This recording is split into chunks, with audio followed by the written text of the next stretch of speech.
Ka-reels. Day 3 ngayon ng Brigada Eskwela. Kaninang umaga meron akong magulang, isa lang. Nagpipintura siya sa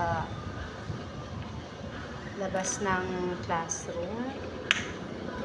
Ngayon naman, ang gagawin natin ay linisin natin itong sombrero para sa earthquake drill ng mga bata.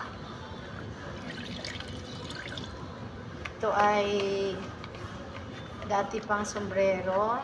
Binigay ito ng isa sa co-teacher ko, si Ma'am Alido. Dahil wala na siyang advisory, binigay niya sa akin. Ito ay sapat sa 40 ng mga bata. Lilinisin natin ito. Tatanggalin na natin kasi malutong na. Ito na lang. Bibilhan na lang to. Meron daw mabibili. Bibilhan na lang ng ganito. Malutong na kasi siya. Dahil sa tagal niya. Ayan na lutong. Sobrang lutong. Ang gagawin ay bibilhan na lang siya para magamit ulit ng mga bago naming grade 4. Marami po sila. 40 po ito.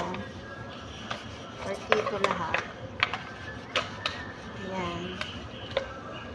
Punasan ko na lang. Tanggal. Ang paggawa niyan.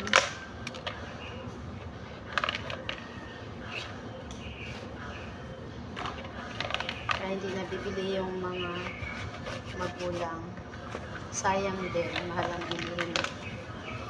Kaya makakatipid. Ito na yung gagamitin ng mga bata kapag may earthquake drill sa baba.